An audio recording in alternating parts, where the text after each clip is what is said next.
Hello and welcome to Tips from the Track from Galway Races in association with the Tote.com. I'm Noel Hayes from the Tote.com and I'm joined by David Jennings from the Racing Post. We're here today to preview today's opening day's racing from Galway Races. But before we go on to the preview, we just want to talk a little bit about the Tote Guarantees today. The Pick 6 is obviously the star of the show. Pick the winners of races 1 to 6, and we've got €116,000 carryover into today's race. That pool should hit nearly $250,000. The Tote Jackpot, which is Pick the winners of races 3, 4, 5 and 6, that's got a guarantee of €30,000. And the Tote Play Spot, which is to pick a horse to be placed in each of the first 6 races, has a guarantee of $30,000. But on to the action from today's races. The first race is a novice hurdle. And David, what are your thoughts on that? Yeah, obviously, start of the week, we all like to get off to a flying start. And when I looked through the race yesterday, the one I was most interested in was Morga. I just thought the form is very solid. You know, she's unbeaten over hurdles. She's 2 from 2. You know, she beat Vicky de la Wace at the Punchestown Festival. Vicky de la Wace is a good mare for Willie Mullins, rated 130. I thought that was very solid form. Now, the one that everybody wants to be on, it seems, is Henry Higgins, who was 16 to 1 last night. That's down to 4s and 7 to 2 now. It might even go off favourite.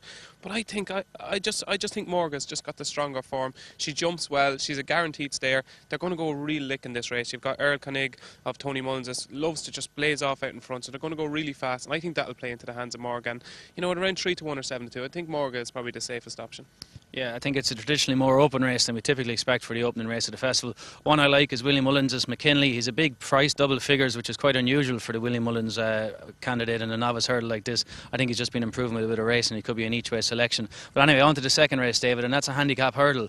A very open race, 20 runners, the full field. What are your thoughts on that? Well, the market isn't making it very open, Noel. All the money's for Artful Artist. I think it's maybe 15 to 8 best. It's been absolutely hammered. It could absolutely be thrown in. As with a lot of these Tony Martin horses, you have no idea just how well in they are.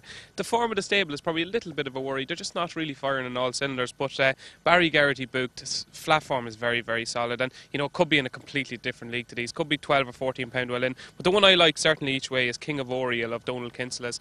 This won off 95 last October in Punchestown. Absolutely bolted up that day under Davy Russell. I thought it was 15, 20 pound in, well in that day looking at that run. He's off 104 today, 9 pound higher. I have a feeling he's been trained for this race. Ran reasonably well for a period at Bellewstown. A little bit disappointing. That was only a pipe opener for today. 20 to 1, 16 to 1. I think it's cracking each way value. Very good. It's worth noting 15 to 8 the favourite. I don't think that you'll make money long term back in 15 to 8 shots and 20 runner handicaps in Galway. As it happens, I'm actually with David's selection here at King of Oriel, and that's my selection also. So to say fools seldom differ, but we'll see what happens today with both of us for King of Oriel in the second race. David, the third race, the maiden here in Galway on the opening evening, traditionally known as the Dermot Well Benefit. He's won it 23 times and he's got postulation here today. But what are your thoughts in this race? My thoughts in this race are that if this race was ran anywhere else other than the Curragh, Jamaica would probably be 1 to 2 and postulation would be 3 to 1. I think that's the way, and I just think it's priced completely differently just because it's in Galway, and obviously they have to do that. His record in the race is fantastic, but there is absolutely no reason to suggest that Jamaica won't finish ahead of postulation again. I thought Jamaica ran a really, really nice race, and there's rumours circulating that Aidan would love to win this race. You know, obviously Dermot win it every year. You know, it's a maiden that's worked out really well over the years. Like Mustajib won it last year. Like, we all know how good Mustajib is, but I'd imagine Jamaica will win this. I'd say he could be very well back, could go off fairly short, and as I say, I think if this race was anywhere else other than Galway, Jamaica would be a lot shorter than he is. And further proof that fools seldom differ, I also go for Jamaica in this race. I think he's got rock solid credentials. On to the fourth race, which is the big race of the day. It's the traditional Monday evening big race. It's the Qualified Riders Handicap, which is an opportunity for the qualified riders in Ireland to, you know, put themselves on the big stage. Always a very competitive affair. What do you think of this, David? Well, Tom Siegel, price-wise in the Racing Post, knows a lot more than me, and he goes for Quick Jack in this at 7 to 1. That 7's is long gone. It's now 7 to 2. You know, Quick Jack, I'm not particularly convinced he's really well handicapped. I thought for a long time over hurdles he was really well handicapped, but I'm not quite sure now if he's just as quite well in as people think he is. The two I like in the field, I couldn't believe Saint Gervais was 33 to 1. I thought that was a huge price of John Kiley's. Derek O'Connor, obviously going to need a lot of luck and running. I thought it was quite impressive when it beat Draco 2 starts back. You know, it liked the hurly-burly of the race. It'll come from off the pace. I thought that would run well at a big price. And the other one I liked was Grecian Tiger. And we talked about Dermot Weld already. Just think Grecian Tiger, the thing about Grecian Tiger, Robbie McNamara would be riding this if he could do the weight. You know, if he stopped eating at Christmas, he wouldn't be able to do this weight. And you know, Grecian Tiger travels really well in this race. It's often flatters to the sea. Probably doesn't find as much off the bridle as you expect. But 10 stone 9. I just think Grecian Tiger will certainly be in maybe the first 4 or 5. Yeah, Dermot Weld, agree. The one I like in this is actually Tony Martin's Outsider. He has the favourite Quick Jack at about 4-1, but he's got a big priced outsider, 33-1, called Spacious Sky. Ran a hell of an eye-catching race in Leopardstown last time out behind Bayan. He's got a very good £7 claimer and Maxine O'Sullivan on board, and that'll be the one I would like. On to the fifth race, David. It's a nice little handicap, and I think we both have strong, carry a lot of confidence about a selection in this.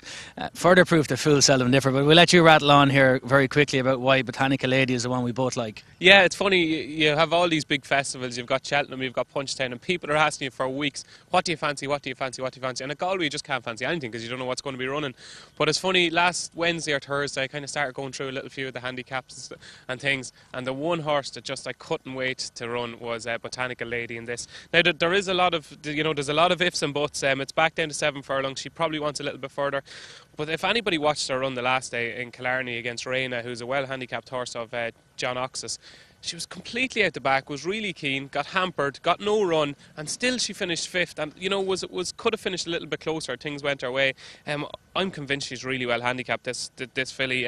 She's drawn in stall 1. Will need a lot of luck in running, but Botanica Lady 8-1 last night. That was some price. I think she could go off half those odds. Some lucky people got to snaffle it, I'm sure.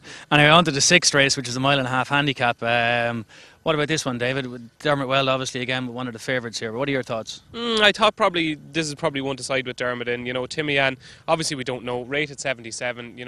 The handicapper had to come up with a rating. I just think it's going to benefit greatly from the step up and trip. It's a type of one that he does really excel with. And if you go through its runs, it's ran over 7 furlongs, a mile and 1 and a mile. This is a completely different kettle of fish for Timmy Ann.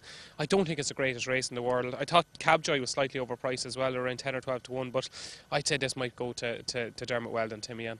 Yeah, I'd be against you there. I like Primogeniture from John Ox. Needed all of the 1.5 miles in Ferryhouse to get up the last day. I know it's a 1.5 miles again here today, but it's much stiffer 1.5 miles, and the pull off from the bottom of the hill I think will suit it. But it's a reasonably open race. I think even with Dermot Weld having a fancied favourite, it's still a 3-1 shot or thereabouts. On to the last race, the Bumper. David, an open looking race again. Dermot Weld with a short price favourite. What are your thoughts here? Yeah, Call Vinny. It has the colours. Same colours as the Cheltenham Bumper winner of Dr. Onan Lamb. Call Vinny, won its point to point, obviously very impressively. The form is obviously we don't know much about it yet. It's probably not the greatest point that was ever ran in Templemore, but I don't know. I just think at around even money or fight for, it's probably worth taking Call Vinny on. It'll probably win, but there's a lot of ifs and buts taken about an even money shot. And the one I thought maybe at double figures was Princely Con. It's been running against Windsor Park, Vigil, Emerging Talent, like better bumpers than this bumper. And this is a summer bumper rather than a winter bumper. And I thought each way players might benefit from that. Yeah, good selection. I'd personally go for Flight Plan there from Desi Hughes' stable. He's ran a couple of nice races. I think he'll certainly appreciate the better ground here today. But that's a wrap really from today in Galway, day 1.